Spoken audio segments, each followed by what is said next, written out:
Hello dear students, कैसे हैं आप सभी। आशा करती हूँ आप सब ठीक होंगे, स्वस्थ होंगे, अच्छे होंगे। आईसीटी वर्चुअल क्लासरूम देहरादून में आप सभी का स्वागत करती हूँ। जैसा कि आप सभी जानते हैं बच्चों, क्लास 8 जो चल रहा है बच्चों, इसमें हम टॉपिक पढ़ रहे हैं सेल। हम कोशिका के बारे में बात कर रहे हैं।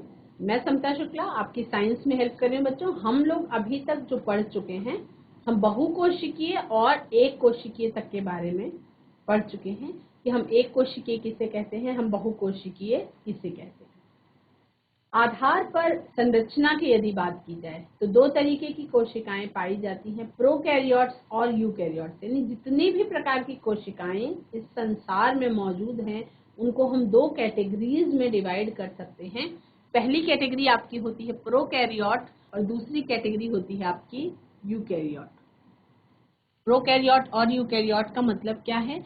प्रोकैरियोट ऐसी कोशिकाएं होती हैं जिनमें जो केंद्रक होता है वो पूर्ण रूप से विकसित नहीं होता है।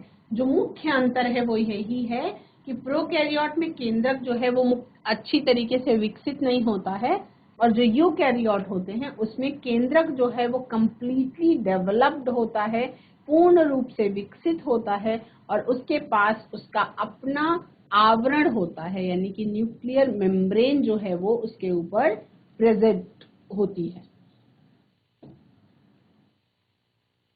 ये स्ट्रक्चर के बारे में कल के सेशन में आप सभी ने देखा था कि ये जो स्ट्रक्चर है बच्चों, ये आपका प्याज जब आप काटते हैं तो जो मोटे मोटे उसकी अंदर की लेयर्स होती हैं उस पर एक पतली झिल्ली सी पाई जाती है। कभी कभी आपको चिकनापन फील होता है, जो उसकी झिल्ली होती है अंदर, उस झिल्ली को अगर हम स्टेन करके एक स्लाइड पे कवर स्लिप लगा करके अगर माइक्रोस्कोप के नीचे देखेंगे तो उसमें कुछ हमें इस तरीके की संरचना दिखाई पड़ेगी।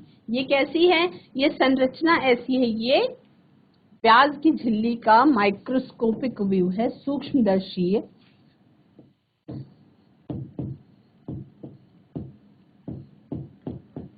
प्याज की झिल्ली कहाँ पे? सूक्ष्मदर्शी के नीचे देखने पे हमें इस तरीके की दिखाई पड़ती है।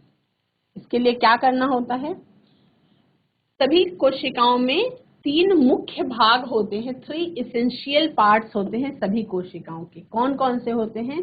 पहला हम बात करेंगे सेल मेम्ब्रेन के बारे में, दूसरा है साइटोप्लाज्म और तीसरा है न्यूक्लियस। तो सबसे पहले हम किसके बारे में बात करेंगे? सेल मेम्ब्रेन के बारे में बात करेंगे। सेल मेम्ब्रेन जो होती है उसके लिए हम एक एक्टिविटी करके देखेंगे। Take a peel of onion by separating it from the fleshy portion. जो मोटा मोटा प्याज का भाग होता है उसमें से हम एक झिल्ली को निकाल लेंगे, उसको हम एक स्लाइड पर रखेंगे, उस पर एक ड्रॉप मिथाइलिन ब्लू की डालेंगे, यानी कि उसको कलर कर देंगे। उसके बाद उस पर कवर स्लिप रखेंगे। तो क्या हम देखेंगे माइक्रोस्कोप के नीचे कि हमें कुछ ऐसी संरचना दिखाई पड़ेगी। ये माइक्रोस्कोप के नीचे प्याज की झिल्ली को देखा गया, कुछ ऐसी संरचना दिखाई पड़ेगी जिसमें आप स्क्रीन में देख पा रहे हैं कि ये जो कोशिकाएं हैं ये बिल्कुल अलग अलग हैं, क्लियर आपको अलग दिखाई पड़ रही हैं। इसके अंदर बहुत डेंस न्यूक्लियस भी दिखाई पड़ रहा है, यानी बहुत डेवलप्ड न्यूक्लियस दिखाई पड़ रहा है। क्लियर सामान्य तौर पर आपको वो आसानी से दिखाई पड़ रहा है। इसमें आपको साइटोप्लाज्म भी दिखाई पड़ रहा है, और हर कोशिका को अलग करने के लिए सेल मेम्ब्रेन के साथ साथ सेल वॉल भी प्रेजेंट है इसमें, है ना। तो ये क्या है? ये प्याज की झिल्ली का माइक्रोस्कोपिक व्यू है। यदि हम बात करें ह्यूमन चीक सेल्स की, ह्यूमन चीक सेल्स की बात करें तो वो कुछ इस तरीके का माइक्रोस्कोप के नीचे दिखाई पड़ता है।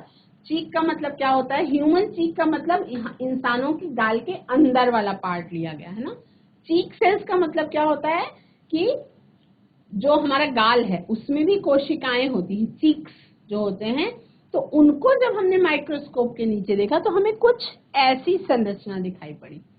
तो जो प्याज की झिल्ली थी और जो ह्यूमन चीक सेल्स थी उसमें थोड़ा सा डिफरेंस दिखाई पड़ा। न्यूक्लियस तो दोनों में दिखाई पड़ रहा था, लेकिन कुछ चीजों का फर्क था। वो क्या फर्क था उसके बारे में भी हम बात करेंगे। आपने प्याज की झिल्ली वाला डायग्राम देखा, तो उसमें आपने क्या देखा कि brick like cells placed one over the other with a round ball like nucleus. उसके अंदर एक गोल गोल सा न्यूक्लियस भी दिखाई पड़ रहा था और ब्रिक्स के जैसी वो सेल्स जो है वो अरेंज्ड थी। ठीक है, जो बाउंड्री थी अनियन सेल की वो क्या कहलाती है? वो तो सेल मेम्ब्रेन कहलाती है, या उसे हम प्लाज्मा मेम्ब्रेन कहते हैं। जो एक और थिक लेयर से कवर्ड थी जिसे हम सेल वॉल कहते हैं। ठीक है, तो सेल मेम्ब्रेन जो होती है उसका कैसा स्वभाव होता है? वो पोरस होती है। पोरस होने का मतलब क्या है कि उसके अंदर छोटे छोटे, बहुत छोटे छोटे छिद्र पाए जाते हैं, जिससे कोई भी मटेरियल, कोई भी कंटेंट जो है वो अंदर बाहर आ जा सकता है ना। अगर अंदर मूवमेंट करना है या बाहर मूवमेंट करना है किसी भी मॉलिक्यूल को, तो ये इसके द्वारा संभव हो पाता है। मतलब सेल वॉल प्लास्टिक जैसी नहीं होती है। सेल वॉल आजकल जो झोले चल रहे हैं उसके जैसी होती है, पोरस होती है। तो ये कैसी होती है? Selectively permeable. सिलेक्टिवली परमिएबल का मतलब होता है कि चयनात्मक पारगम्य होती है, जिसमें वो जो मटेरियल चाहती है उस मटेरियल को अंदर बाहर आने जाने की परमिशन देती है ना। which means that it allows the in and out movement of only certain substances। कुछ selected substances को ही अंदर और बाहर जाने की परमिशन होती है। अब हम एनिमल सेल्स में देखेंगे कि कैसे माइक्रोस्कोप के अंदर वो दिखाई पड़ती है। एनिमल सेल्स माइक्रोस्कोप के अंदर कैसे दिखाई पड़ती हैं? हम ह्यूमन चीक सेल का एग्जांपल ले रहे हैं। अगर मनुष्य के गालों का जो कोशिकाएं होती हैं उनको अगर माइक्रोस्कोप के नीचे देखा जाए तो कुछ इस तरीके का स्ट्रक्चर नजर आता है ना। ये जो इमेज है ये माइक्रोस्कोपिक व्यू है ह्यूमन चीक सेल का। ठीक है, ये माइक्रोस्कोप के नीचे कुछ इस तरीके की दिखाई पड़ती हैं। अब इसमें और उसमें फर्क क्या है? सेल वॉल की हम बात करें, सेल वॉल कैसी होती है? आप यहाँ पे देख रहे हैं कि बहुत डबल लेयर्ड है ये, है ना। 2 लेयर्स इसमें दिखाई पड़ रही। तो इसमें अंदर की तरफ सेल मेम्ब्रेन है और आउटर साइड पे क्या है? सेल वॉल है, यानी कि कोशिका भित्ति मौजूद है। The cell wall is an additional protective rigid structure present outside the cell membrane। जो कोशिका भित्ति होती है वो एक एडिशनल मतलब एक्स्ट्रा, प्रोटेक्टिव मतलब रक्षात्मक, रिजिड मतलब दृढ़, कड़ी कड़ी स्ट्रक्चर होती है जो सेल मेम्ब्रेन के बाहर प्रेजेंट होती है। लेकिन जो ये सेल वॉल होती है, जो ये कोशिका भित्ति होती है, ये सभी सेल्स में नहीं पाई जाती है। माइक ले लो GIC Kot Kandara. Very good, GIC Kot Kandara.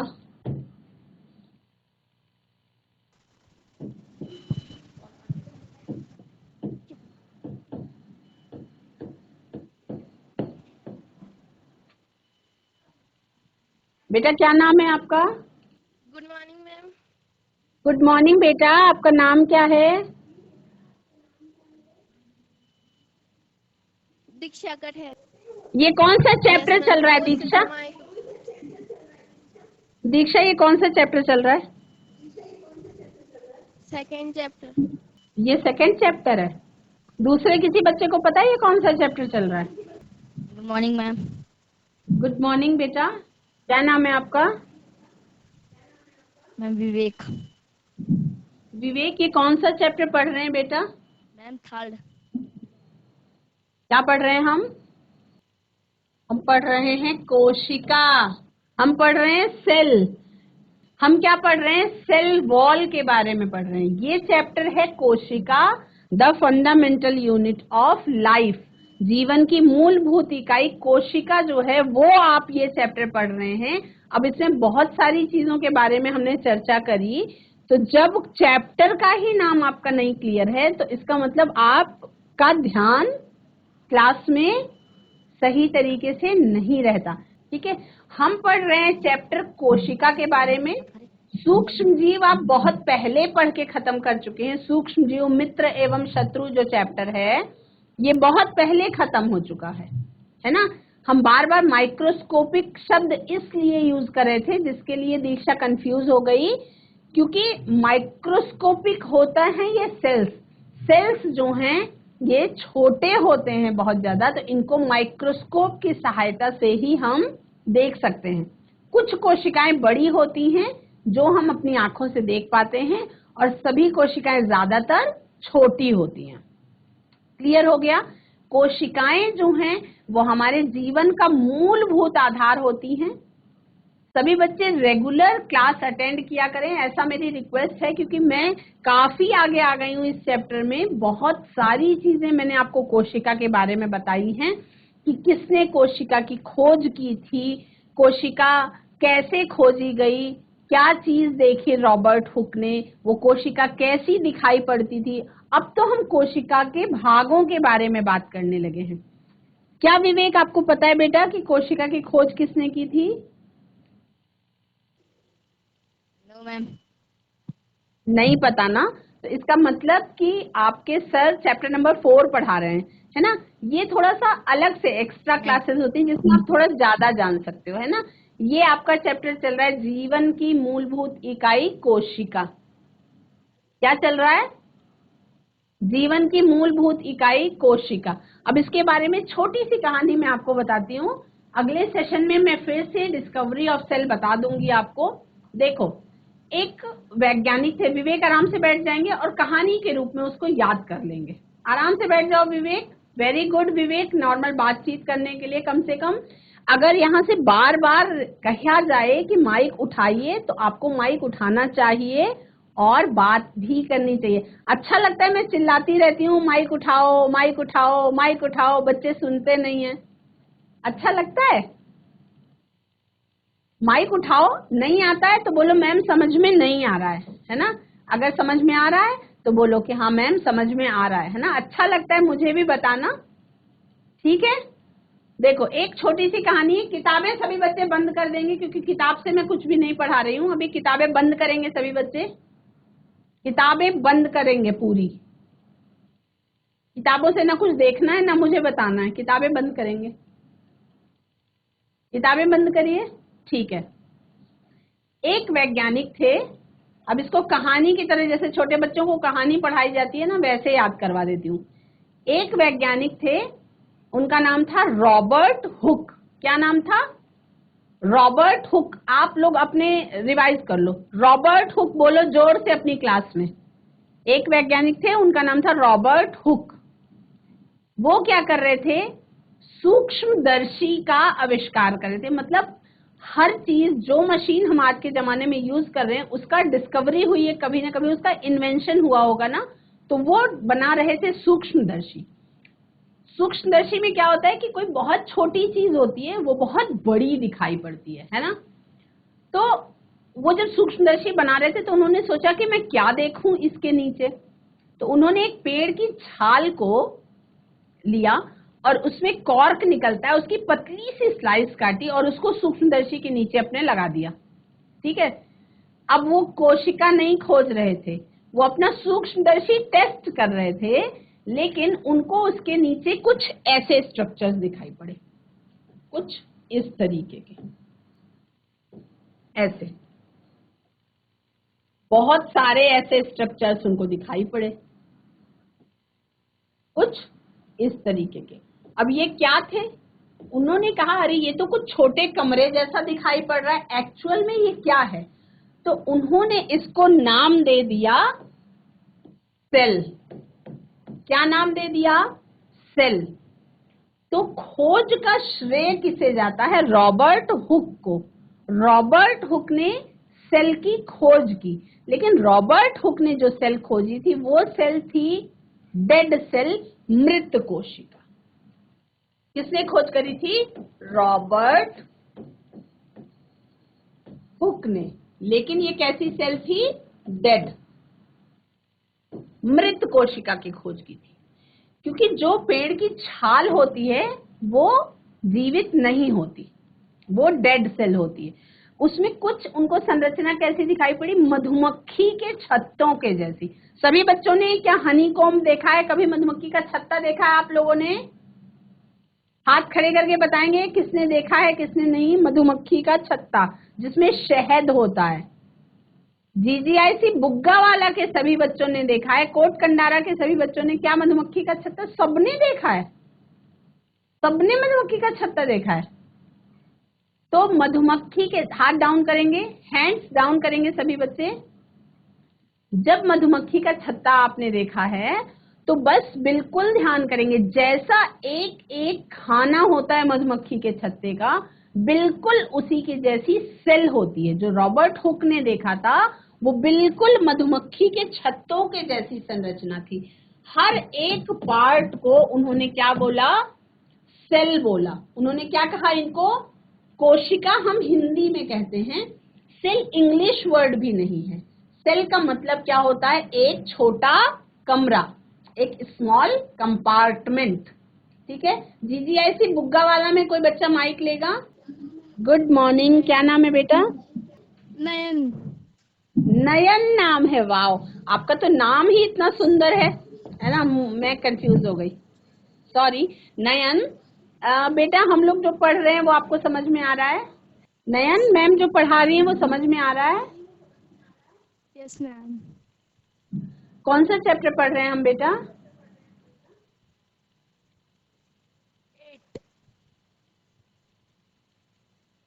नयन, हम जो पढ़ रहे हैं वो कौन सा चैप्टर का भाग है जो हम पढ़ रहे हैं? सेल। सेल है ना? आपके स्कूल में कौन सा चैप्टर पढ़ाया जा रहा है इस टाइम? मैम, कोयला एंड पेट्रोलियम। साइंस में कोयला एंड पेट्रोलियम पढ़ाया जा रहा है। ठीक है, ये बायो का पार्ट है। जीव विज्ञान में आपको सेल पढ़ाया जाएगा। तो सेल की खोज के बारे में, जैसे आज जीआईसी कोट कंडारा से बात हुई, तो दीक्षा को फिर से रिक्वेस्ट करूंगी बेटा, जब आप क्लास में आते हैं तो ध्यान से सुनेंगे। मैं बार बार सूक्ष्मदर्शी की बात कर रही थी तो दीक्षा को लगा कि माइक्रो ऑर्गेनिजम्स वाला चैप्टर चल रहा है ना? इसका मतलब कि दीक्षा का ध्यान क्लास में नहीं था, है ना? तो कम से कम जो आप पढ़ रहे हैं, जब आप वहां पे बैठे हैं, अपना टाइम लगा रहे हैं, तो कम से कम समझ में आना चाहिए कि क्या पढ़ रहे हैं। कम से कम इतना तो फायदा हो कि आप समझ पाओ कि क्या पढ़े। मैम पढ़ा भी रही हैं और आपको समझ में भी ना आए तो कोई फायदा नहीं होगा, है ना? नयन, अब बताओ कि कोशिका की खोज किसने की थी? मैंने एक छोटी सी कहानी अभी आपको बताई कोशिका की खोज के बारे में, लिखा भी हुआ है screen. Robert Hooke. Robert Hooke ने क्या कर रहे थे? वो कहानी की तरह याद कर लेना है। क्या कर रहे थे रॉबर्ट हुक? वो अपने लिए सूक्ष्मदर्शी बना रहे थे। क्या कर रहे थे? वो अपने लिए समसूदर्शी बना रहे थे। चलो, नयन को पता है कि कौन सा चैप्टर चल रहा है। नयन ने ये भी बताया कि रॉबर्ट हुक ने कोशिका की खोज की थी और वो अपने लिए ही सूक्ष्मदर्शी बना रहे थे। उन्होंने पेड़ की छाल से कॉर्क की पतली सी स्लाइस ली, उसको अपने सूक्ष्मदर्शी के नीचे रखा और उन्हें ऐसी संरचना दिखाई पड़ी जैसा मैंने स्क्रीन में बनाया है। ये अलग अलग खाने दिखाई पड़े उनको। अलग अलग खानों को उन्होंने क्या बोला कि ये है सेल। उन्होंने नाम दे दिया सेल। अब सेल का मतलब होता है स्मॉल कंपार्टमेंट, या हिंदी में उसे हम कह सकते हैं छोटा कमरा। सेल का मतलब क्या होता है? स्मॉल कंपार्टमेंट या छोटा कमरा। तो सेल की खोज किसने की थी? रॉबर्ट हुक ने। बहुत समय पहले की बात है ये, लगभग 500 सालों से भी ज्यादा पहले की बात है। आज के समय में बहुत ज्यादा एडवांस हो चुके हैं हम, तो हम सिंपल सूक्ष्मदर्शी से नहीं देखते चीजें, अब हम इलेक्ट्रॉन माइक्रोस्कोप का यूज करते हैं। अब हम कौन से माइक्रोस्कोप का यूज करते हैं? Electron microscope. जो आपके स्कूल में माइक्रोस्कोप रखा हुआ है वो कौन सा माइक्रोस्कोप है? नयन जानती है? उसको हम क्या कहते हैं जिसमें बच्चे प्रैक्टिकल करते हैं? आपकी लैब में भी होगा वो माइक्रोस्कोप। इलेक्ट्रॉनिक, वो कंपाउंड माइक्रोस्कोप होता है। क्या होता है? संयुक्त सूक्ष्मदर्शी होता है। है ना। तो अभी तक नयन आराम से आप लोग बैठ जाओ, आराम से बैठ जाओ। नयन के लिए सभी बच्चे जोर से ताली बजाएंगे क्योंकि नयन ने बहुत शर्माते हुए भी आंसर सारा सही दिया है। वेरी गुड नयन। और सभी बच्चों से रिक्वेस्ट करूंगी कि आप, ये 2 वे क्लासेस है ना, ऐसा नहीं है कि यहाँ पे चल रहा है स्क्रीन पर और मैं आपको देख नहीं रही हूँ, है ना। 2 वे है, मतलब मैं आपको पढ़ा रही हूँ तो आपको पढ़ना भी है। आप क्वेश्चन भी कर सकते हैं। आप माइक उठाइए, हाथ खड़े करिए, मैम मुझे समझ में नहीं आ रहा है, माइक लीजिए, पूछिए, है ना। मैं आपको बताने के लिए ही हूँ, आपकी हेल्प करने के लिए हूँ। पहली रिक्वेस्ट मेरी ये है कि मेरी क्लास में बच्चे बिल्कुल भी घबराएंगे नहीं। मैं कोई क्वेश्चन नहीं पूछूंगी, केवल आपसे नाम पूछूंगी और समझ में आ रहा है कि नहीं ये पूछूंगी। आज की क्लास में मैं बहुत फ्लो में पढ़ाए जा रही हूँ। और फायदा क्या है, अगर आपको समझ में नहीं आ रहा है तो सबसे पहले क्या करना होगा, समझना होगा। सेल वॉल से मैं बैक जाऊंगी क्योंकि दीक्षा ने ये बोला कि चैप्टर का नाम ही नहीं पता आपको, है ना। अब थोड़ा सा पीछे जाना पड़ेगा हमें। कोशिकाएं, ये वाला स्लाइड किसी सब बच्चों ने देखा था कोट कंडारा में? बताइए आप लोगों ने ये स्लाइड देखा था या नहीं? कोशिका की डिस्कवरी की बात हो गई, रॉबर्ट हुक ने खोजी थी। छोटे छोटे कंपार्टमेंट्स, उनको मधुमक्खी के छत्ते के जैसी संरचना दिखाई पड़ी जिसे उन्होंने कोशिका नाम दे दिया। कोशिका हम कहते हैं क्योंकि हम भारत में रहते हैं और हम हिंदी बोलते हैं, लेकिन उसको उन्होंने जो नाम दिया था वो उन्होंने नाम दिया था सेल। सेल क्या होती है? हमारा शरीर और आपका शरीर जो शुरुआत हुई तो सबसे एक सेल से शुरुआत होती है और बहुत सारी सेल्स जब हो जाती हैं तब हमारा शरीर बन जाता है। इमेजिन करो कि एक जो छोटा सा बच्चा जन्म लेता है, सबके पास छोटे भाई बहन होंगे, तो जब छोटे छोटे बच्चे होते हैं तो उनके पास कितनी सारी सेल्स होती होंगी। वो जो छोटा बच्चा है ना, वो भी बहुत सारी कोशिकाएं, उसके पास भी बहुत सारी कोशिकाएं, मतलब अनगिनत, काउंट नहीं कर सकते कि कितनी सारी कोशिकाएं होती हैं। अनकाउंटेबल, मिलियंस ऑफ मिलियंस, अरबों खरबों कोशिकाओं से बन मिल करके हमारा शरीर बना हुआ है। तो जैसे हम बात करें एक इंसेक्ट की, अगर हम इस तितली की बात करते हैं, या हम इस ह्यूमन बॉडी की बात करते हैं, या हम इस पेड़ की बात करते हैं, ये तीनों के तीनों बहुत सारी कोशिकाओं से मिलके बने, मतलब बहुत सारी संख्या, काउंट नहीं कर सकते। जैसे आसमान के तारे हम गिन नहीं सकते हैं, वैसे अपने शरीर की कोशिकाओं को भी हम गिन नहीं सकते हैं। ठीक है, तो उन्हें हम क्या कहते हैं? बहुकोशिकीय जंतु। क्या कहते हैं? मल्टी सेलुलर ऑर्गेनिजम्स, बहुकोशिकीय जंतु। अगर हम बात करें एक कोशिकीय जंतुओं की, बहुकोशिकीय तो बहुत बड़े हो गए, लेकिन कुछ ऐसे जीव भी हैं जो केवल एक कोशिका के बने हैं। मतलब अब बात हो रही है कि वो जो कोशिका होती है बहुत छोटी छोटी होती है, दिखाई नहीं पड़ती, तो केवल एक कोशिका ये स्क्रीन में आपको दिखाई दे रही है, पर ये आपको आपकी साधारण आंखों से दिखाई नहीं पड़ेगी। जैसे कि अमीबा है, यूग्लिना है, नाम आपने सुना होगा, पैरामीशियम है, बैक्टीरिया है, तो ये बहुत छोटे होते हैं। जो भी कोशिका, जो भी जीव एक ही कोशिका से बना हुआ हो और एक ही कोशिका से अपने सारे जीवन से रिलेटेड काम कर लेता हो, उसे हम एक कोशिकीय जीव या यूनिसेलुलर ऑर्गेनिज्म कहते हैं। ठीक है, जो एक ही कोशिका से एक्सक्रीशन भी करता है, सांस भी लेता है, डाइजेशन भी करता है, खाना भी खाता है ना। तो आज की क्लास में सभी बच्चों का ध्यान से पढ़ने के लिए धन्यवाद। दीक्षा या नयन जैसे बच्चों को मैं अप्रिशिएट करना चाहूंगी। बच्चों, जब भी आप क्लास में पढ़ते हैं तो आपको क्वेश्चन पूछना चाहिए, क्योंकि साइंस जो है ना, साइंस ऐसा सब्जेक्ट है कि जिसमें जिज्ञासा होती है ना, सभी बच्चों को क्वेश्चन आते हैं।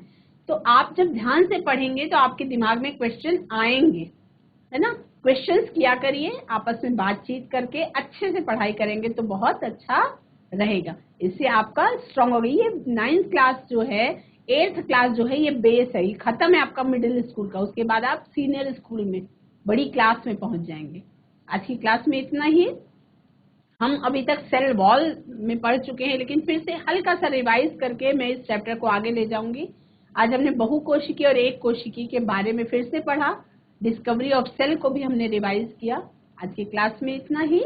That's all for today. Have a nice day, take care and thank you Nayan and Diksha.